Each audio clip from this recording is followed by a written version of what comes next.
Kung gusto tang mahimong labaw sa tanan, matud pa ni Hesus, kinahanglang mag-alagad ta sa tanan. O ang labigyong lisod alagaran sa tinud-anay, kanigyong bata o kanang mga batasan nga murag bata. Sayon ba alagaran ang bata? Ako, naka-observe ko, natipon magkadiyot sa akong gipuy-an pagka minyo atong akong maguwang babae, niya nanganak sa kamagwangan, niya ako ato 4th year high school. Sus, inigsakit sa bata, aris alaunas kaadlawon, aris alas 4, alas 3, may gyud kayong ihugs bintana. Bisag unsay buhaton sa mga ginikanan, puli-puli sila kugos, puli-puli og am-am, kanta naman, sayaw naman, balay sa namong gamay kayo, gauyog-uyog na nako. Sus, wag gid kakapoy di aning bata, no? Kapoy. Pero nindot biya kuno na himuong bata, pero kapoy lang timan. Pero matud pa ni Kristo, ang mudawat ni ining bata nga sama ni ini sa akong ngalan, ako sang dawat, nidawat sad nako, nya nidawat sad sa nagpadala kanako nga mao ang Dios. Karon naanatay mga balaod nga nagsalikway og bata sama ana mga artificial contraceptives, kanang mga mutilation, nga kanang ligation, vasectomy, apil na ng abortion, no? Sa ato pa, sa atong pagbuhat anang mga balaura, wa na sa tamudawat sa Ginoo. Nya kung di na tamudawat sa Ginoo, ang ato nang gisunod, ang ato ng mga kaugalingong gusto, ang ato na mga personal nga kaayuhan, matod pa ni San Pablo diri sa atong ikaduhang pagbasa, diin anaa ang kasina o ang pagpaninguha alang sa kaugalingong kaayuhan lamang, anaa usab ang kasamo o ang tanang matang sa daotang buhat. Muni karon di ta kamahay ni aning terorista, ni aning drug addiction, ni aning corruption, ni aning gubat, ni aning pagpangawat, pagpanglugos, pagpamatay, pagpanglungkab, pagpanulis. Nahitabo ni karon nganuan ato manggong gisiguro ang atong personal nga kaayuhan, dili naman ang gustos Ginoo. Gilingay imong tupad ning nakinsarong kaayuhan imong gipaningkamutan. Ha? Kinsang kaayuhan?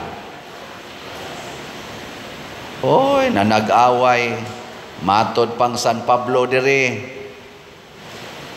ang mga dautan ninyong mga buhat, maogyo'y nakaingon, nga naa ng pagbingkil-bingkil, naa ning mga lawas nung kaibog, prostitusyon, same-sex union, sige gyud supaks Ginoo kay ako gining gusto, akong gusto. Karon, yan mga baha, mga linog, tsunami, climate change, global warming, mga pandemic, nanood na tanan. Nga naman, kay ang Ginoo layo kanato.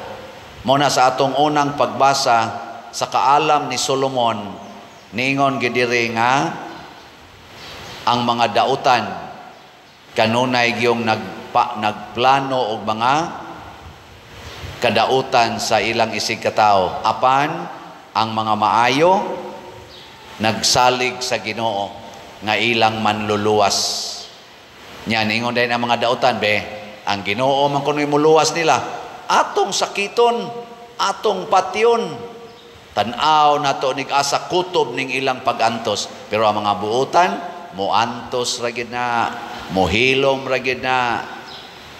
Muni karon kining away-away sa atong katilingban, labi na sa atong mga politicians, apil na sa usahay sa atong simbahan, mailhan nato kinsay buangon diha. Kinsa may buangon? Ang sigig pangaway ang nagsigig persecute, ang nagsigig panghusga. Kinsa may mga buotan? Ang kanang nagsigi lang sad og sugot og unsay buhaton. Kanang mosunod lang, bisag sakiton, hilom lang, ana. Kanang dili makig-away mao nay buotan. Og ang atong best weapon against evil is love. Mao gina, the best weapon against the evil one is love. Og unsa man ning nahigugma, nidawat sa matag tao sama sa usa ka bata, kanang bata mudawat gid na sa tanang tao. Pangita mo dihag bata nga kanang yung bata pa ba kana mga maupay pagkatao hangtod mga 2 years old. Basta dili lang na sugo-sugoon sa ginikanan on kinsay isalikway, mudawat ra gid na. Mao bitan ang bata imo ginangkuptan kay pataka lang nagkuyog. Anas publiko og di na nimo makuptan na mukuyog naglaing tao. Mohilak ra na primero ang bata basta di pa kahibaw, di kay baos baho, di kay las baho og sanaong. Pero ini kataud-tauran ana og imo lang gyud pasagdan, nahawa na, relax na kay nastanan. Bisag ka na mga bata, tanawa na sila o pasagdi, dinis ato maning ingon, kamong magdagandagan diha adto sa amos gawas ha. Kay kun imo nang pasagdan katong laing bata mo tan-aw man to, iya man tong kamayon. Mudagan hangtod perti na gina nilang gubuta magsigi na nagdagan kay magkahiusa ra day na sila. Pero kining mga dagko, kanang mga dagko sa kung saon natong pasabot nga paghigugmaay mo, pagpasayloay mo, pagdinawatay mo, kusmod lang now. Kusmod. Di ko no, ato kunong ingno ning ato mga politicians. Paghiusa na kuno mo, mga politicians sa Pilipinas, kay grabe na kayong problema nato sa nasod ang kagutom, kining atong drugas, kining atong mga terrorism, kining atong dagko na kay tag-utang maglisod na tagbayad. So tagbayad ako nabitan ng giwali atong niaging adlaw nga siyunan ka nang akong gitan-aw sa Google ang atong present karong utang 15.18 trillion pesos. Unya ang number of Filipinos na akunos mga 119 million. Kanang 15 trillion i-divide nimo sa 119 million. Kada Filipino pila may gibang utang? Pila man? Sige, i-divide. Nama mo'y cellphone dia. Divide. Ako nang gisuwayan og divide. Naas mga 127,000 kada usa ka Pilipinos. 127. Bisag ka ng inyong mga anak diyang wapay buot. Gitungtungan na nag 127, more or less, 127,000 pesos nga bayronon nga utang. Nya asa man na iagi, kuliktahan tag mga taxes. Unya, inikuliktas mga taxes, kurakuton lang sa daning atong mga matod pa dire, mga tao nga ang ilarang kaugalingong kaayuhan ang giatiman. Maghiusa na kata, maghinulsol na tas ato mga sala, gikan dinhi sa simbahan, ngadtos gobyerno, maluoy ta sa atong mga kaigsuonan nga nag-ilaid sa kalisod. Mabitan na dinhi maligya tag slots. Nganong baligya ang tag slots? Para sa atong mga panginahanglan. Unsa may panginahanglan nato dinhi?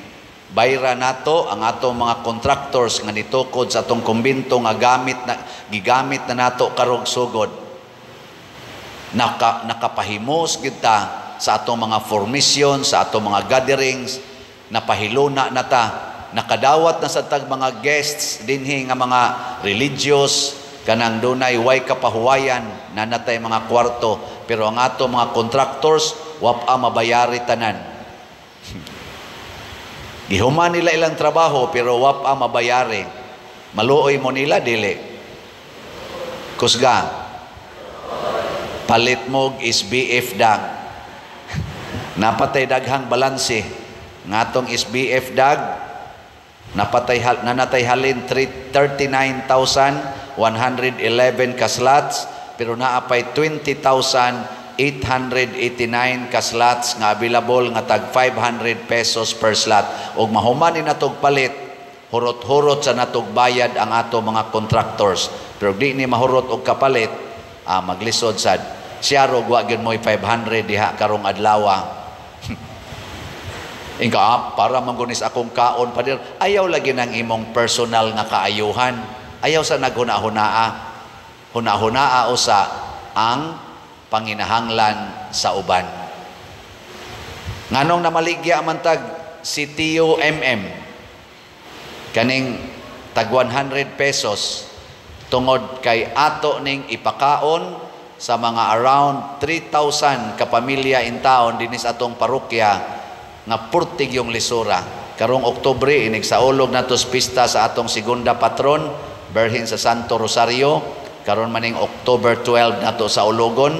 Sugod ta sa atong nobina ika October 3. Manghatag na tag mga bugas ngadto sa atong category C, category D nga mga pamilya. Kanang purtig yung lisura karon. Gani hastang atong category A ug B mo padungog-dungog mangani kami day pader di mitagaan nako arang-arang mamo pagkabutang lisod sad mi paderoy ana samot na gining C ug D muna ato sang tagaan tag 100 lang siya ro wa gyud moy 100 diha karon naawa para manggunis akong kaayuhan pader para manggunis ayaw lagi usa na hatag sana karon kasta mo mga online parishioners.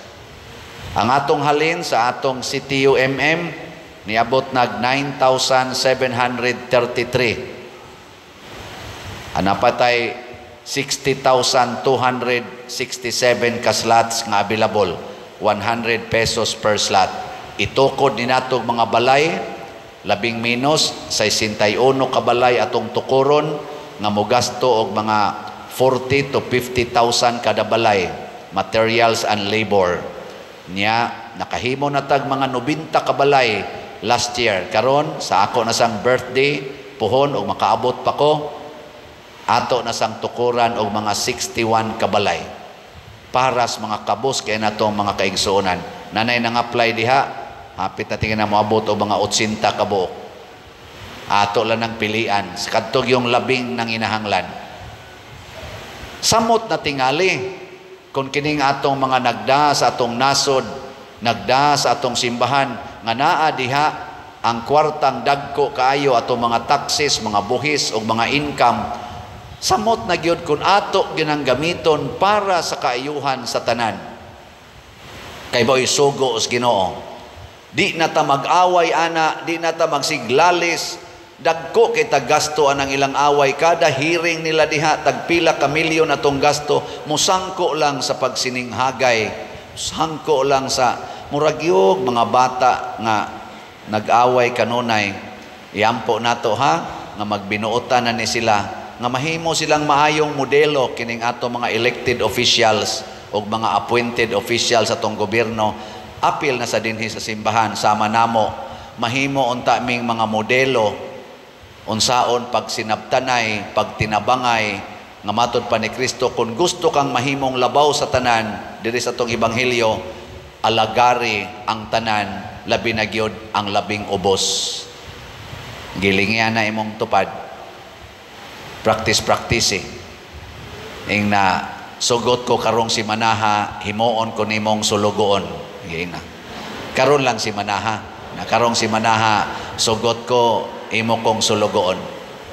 Kanang ni Sulti, congratulations, nalista na mo sa langit.